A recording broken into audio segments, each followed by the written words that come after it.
প্ৰিয় ভিউৱাৰ্ছসকল, কুইজিং অসমলৈ পুনৰবাৰ সকলোকে স্বাগতম জনাইছোঁ আৰু আজি লৈ আহিছোঁ অন্য এটা নতুন ভিডিঅ'। আজি ভিডিঅ'ৰ বিষয়ে পলিটি অফ আছাম পাৰ্ট 2। ইতিমধ্যে পলিটি অফ আছাম বিষয়ক এটা ভিডিঅ' আপলোড কৰা হৈছে আৰু তাত অসমৰ পলিটি সম্পৰ্কীয় প্ৰায়খিনি গুৰুত্বপূৰ্ণ বিষয় আমি সামৰি লৈছিলোঁ আৰু যিবিলাক বিষয় বাদ পৰিল এই বিষয়কেইটা এই ভিডিঅ'টোত এটা শ্বৰ্ট ভিডিঅ' আমি প্ৰস্তুত কৰিছোঁ। মই আশা ৰাখিছোঁ ভিডিঅ'টো শেষলৈকে চাব আৰু ভিডিঅ'টোৱে আপোনালোকক যথেষ্ট উপকৃত কৰিব। আৰু লগতে জনাই থওঁ, যোৱাকালি এটা ভিডিঅ' মই আপলোড কৰিছিলোঁ আৰু তাৰ বিষয় আছিলে যে কোনকেইটা প্ৰশ্ন আচলতে কুইজিং অসমৰ পৰা পৰহি যিখন পেপাৰ আছিল আছাম পুলিচৰ তাত আহিছিল আৰু তাত মই দেখিছিলোঁ 15টা প্ৰশ্ন বুলি কৈছিলোঁ। আচলতে 15টা প্ৰশ্ন নহয়, সৰ্বমুঠ 18টা প্ৰশ্ন আহিছিলে আৰু বাকী প্ৰশ্ন 3টা হ'ল। বাকী প্ৰশ্ন 3টা আছিলে অনিৰুদ্ধদেৱৰ ওপৰত এটা প্ৰশ্ন হৈছিল। মোৰ হিষ্ট্ৰী পাৰ্টৰ যিকেইটা ভিডিঅ' আছিল তাত অনিৰুদ্ধদেৱৰ ওপৰত প্ৰশ্ন আছিল এটা, আৰু এটা প্ৰশ্ন আছিল সতী সাধনীৰ ওপৰত। সেই প্ৰশ্নটো শদিয়া খোৱা ফাচেংমুং বৰগোহাঁইকে আদি কৰি গোটেই কথাখিনি আহোম আৰু চুতীয়াৰ যিটো সংঘাত বা যিটো যুদ্ধ, এই কথাখিনিক লৈ এটা হিষ্ট্ৰী বাৰত এটা ভিডিঅ' আছিলে আৰু তাত সতী সাধনীৰ কথা আছিলে। আৰু তৃতীয় প্ৰসংগটো হ'ল ৰংঘৰ, কাৰেংঘৰ আৰু তলাতল ঘৰক লৈ গোটেই ষ্ট্ৰাকচাৰকেইটাক লৈ পিনি আছাম হিষ্ট্ৰী এটা পাৰ্ট আছিলে ভিডিঅ'ৰ, আৰু তাতো সেই কাৰেংঘৰৰ ওপৰত আছিলে। গতিকে কাৰেংঘৰ প্ৰশ্নটো আহিছে। গতিকে সৰ্বমুঠ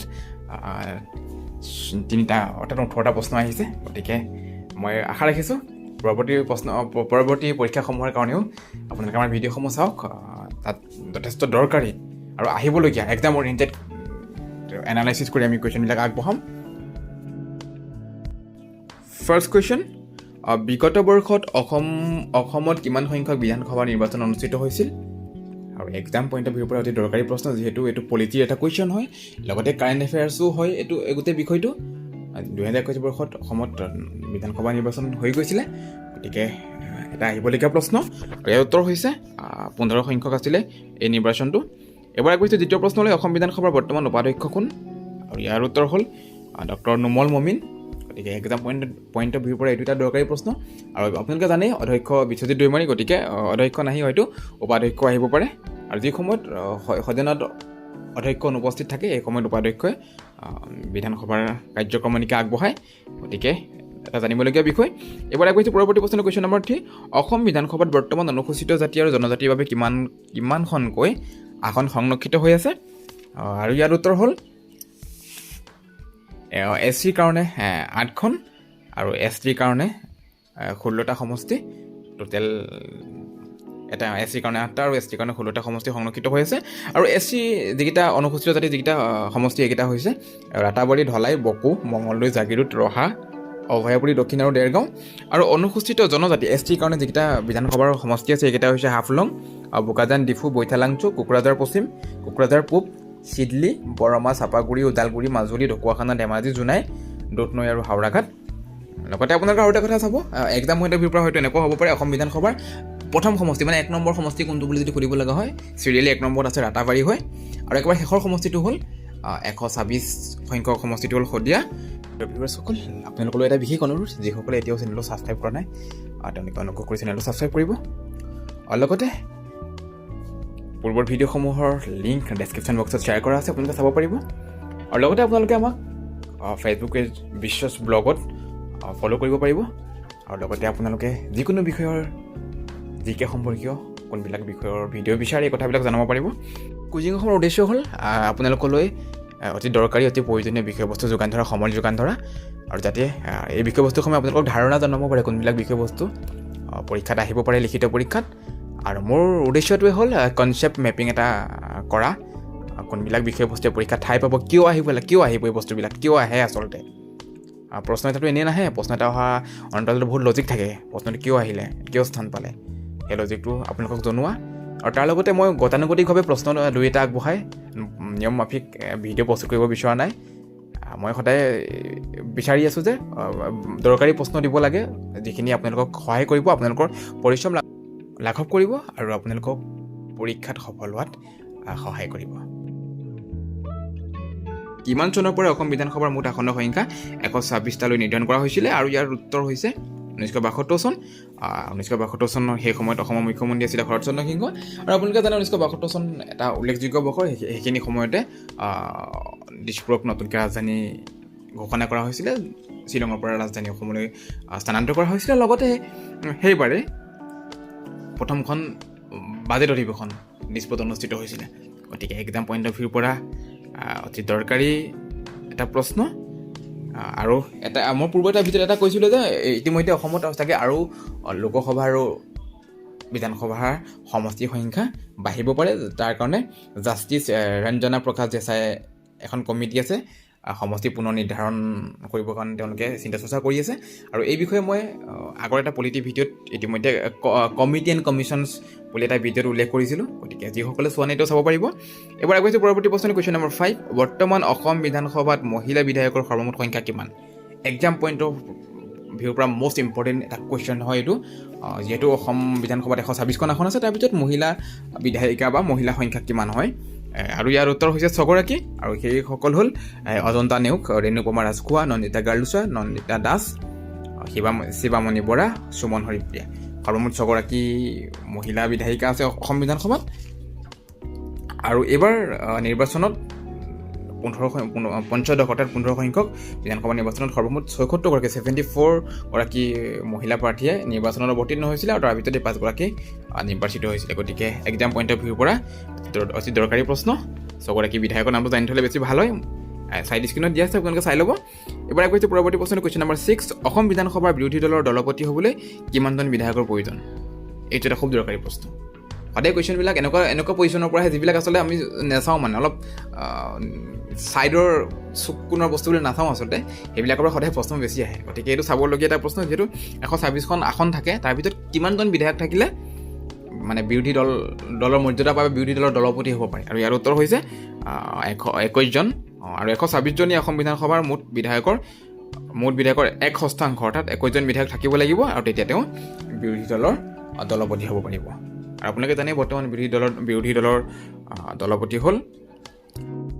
প্ৰসংগক্ৰমে আপোনালোকক আৰু এটা কথা জনাই থওঁ, অসম বিধানসভাৰ প্ৰথমগৰাকী বিৰোধী দলৰ দলপতি আছিলে গৌৰীশংকৰ ভট্টাচাৰ্য। তেখেত বিশিষ্ট ৰাজনীতিবিদ আছিলে আৰু তেওঁ বৰ্তমান বিধায়ক সিদ্ধাৰ্থ ভট্টাচাৰ্যৰ দেউতাক আছিলে। এইবাৰ আগবাঢ়িছোঁ পৰৱৰ্তী প্ৰশ্নলৈ, কুৱেশ্যন নম্বৰ 7। সংবিধানৰ কিমান সংখ্যক অনুচ্ছেদত বিধানসভা গঠনৰ বিষয়ে উল্লেখ আছে? আৰু ইয়াৰ উত্তৰ হৈছে 169 নং অনুচ্ছেদত সংবিধানৰ বিধানসভা গঠনৰ বিষয়ে উল্লেখ আছে। আৰু উক্ত অনুচ্ছেদত ৰাজ্য এখনৰ বিধানসভাৰ গঠন আৰু ভংগৰ বিষয়ে উল্লেখ আছে। লগতে সংবিধানৰ 155 নং অনুচ্ছেদত ৰাজ্যপালৰ নিযুক্তি সম্পৰ্কে উল্লেখ আছে। যিহেতু ৰাজ্যপাল ৰাজ্যখনৰ সংবিধান প্ৰদত্ত এটা পদবী হয়, সৰ্বোচ্চ পদবী। গতিকে 155 নং অনুচ্ছেদত ৰাজ্যপাল নিযুক্তি সম্পৰ্কে উল্লেখ আছে। এইবাৰ আগবাঢ়িছোঁ পৰৱৰ্তী প্ৰশ্ন, কুৱেশ্যন নম্বৰ 8। 2021 চনৰ 16 জুলাইত অসম বিধানসভাত উত্থাপন কৰা বাজেটখনৰ বিশেষত্ব কি? Most important question exam point of ভিউৰ পৰা। কাৰেণ্ট এফেয়াৰ্ছ, পলিটি, ইকনমি গোটেইকেইটা ফালৰ পৰা প্ৰশ্নটো অতি দৰকাৰী হয়। আৰু ইয়াৰ উত্তৰ হৈছে অসমৰ প্ৰথমগৰাকী মহিলা বিত্তমন্ত্ৰীয়ে 2021-22 বৰ্ষৰ বাজেট উত্থাপন কৰিছিলে সেইদিনা 2021 চনৰ 16 জুলাইত।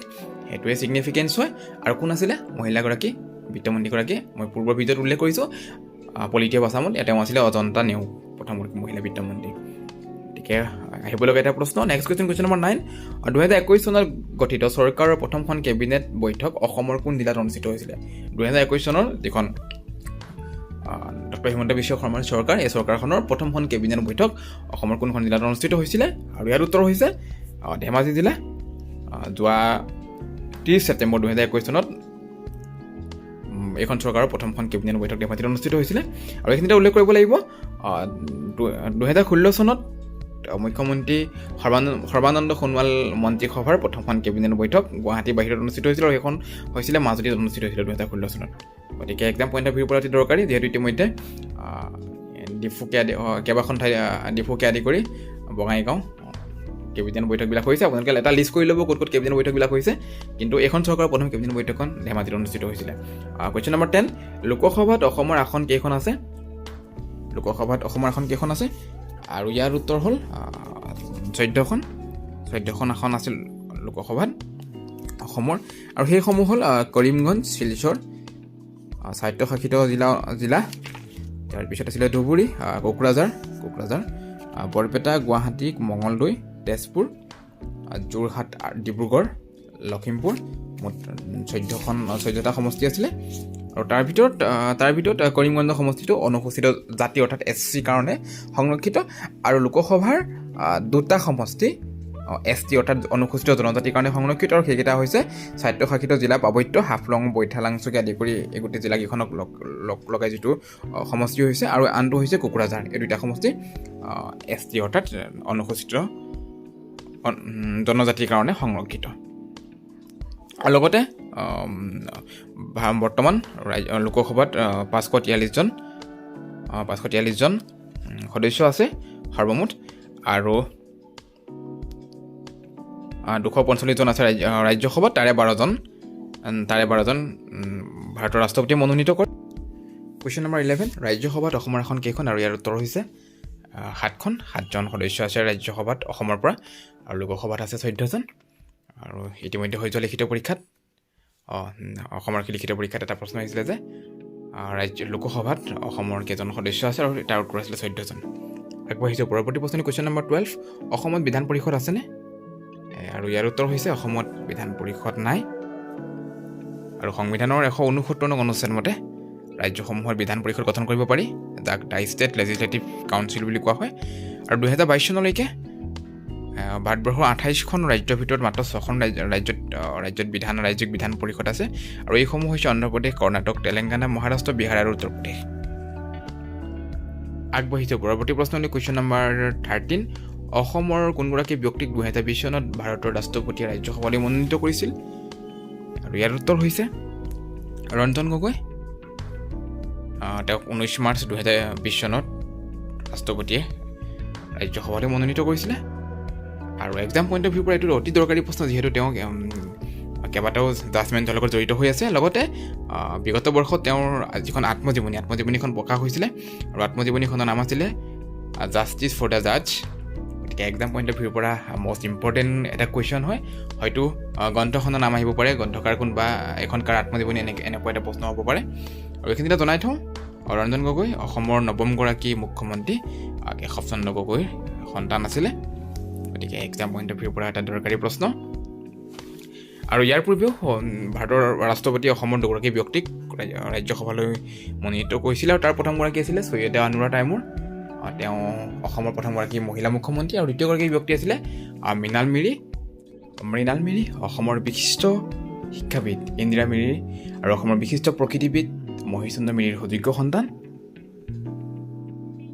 এইবাৰ আগবাঢ়িছোঁ পৰৱৰ্তী প্ৰশ্নলৈ। কুৱেশ্যন নম্বৰ 14, ভাৰতৰ সংবিধানৰ কোনটো অনুচ্ছেদ পৌৰসভা বা নগৰপালিকা গঠনৰ কথা উল্লেখ আছে? আৰু ইয়াৰ উত্তৰ হৈছে 243 অনুচ্ছেদ, 243 নম্বৰ অনুচ্ছেদ। আৰু লগতে এটা কথা জনাই থওঁ, সংবিধানৰ 76তম সংশোধনী 74th এমেণ্ডমেণ্টত যিটো নগৰপালিকা গঠনৰ কাৰ্যপ্ৰণালীৰ বিষয়ে এটা এমেণ্ডমেণ্ট কৰা হৈছিলে। গতিকে 243 অনুচ্ছেদ আৰু 74 সংশোধনী, এই দুইটা নগৰপালিকাৰ সৈতে জড়িত। আৰু এক্সাম পইণ্ট অফ ভিউৰ পৰা এইটো কাৰেণ্ট এফেয়াৰ্ছ এটা কুৱেশ্যন হয়, যিহেতু বৰ্তমান অসমত পৌৰসভাৰ যিটো নিৰ্বাচন অনাগত আহি আছে। গতিকে আপোনালোকে এই প্ৰশ্নটো গুৰুত্ব সহকাৰে ল'ব। প্ৰিয় ভিউৱাৰ্ছসকল, আপোনালোকে চাই আছে কুইজিং অসম, জনা আৰু জনোৱাৰ এক নিৰ্ভৰযোগ্য নাম কুইজিং অসম।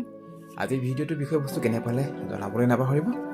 লগতে আহিবলগীয়া SI আৰু অসম স্বাস্থ্য বিভাগৰ যিকেইটা পৰীক্ষা আহি আছে, এই পৰীক্ষাসমূহৰ সুবিধা হোৱাকৈ চিলেবাছ ৱাইজ আমি বিষয়বস্তুবিলাক আলোচনা কৰিম। আপোনালোকে আমাৰ ভিডিঅ'সমূহ নিয়মীয়াকৈ চাব। পুনৰ লগ পাম অন্য এটা নতুন ভিডিঅ'ত। ধন্যবাদ। জয় আই অসম।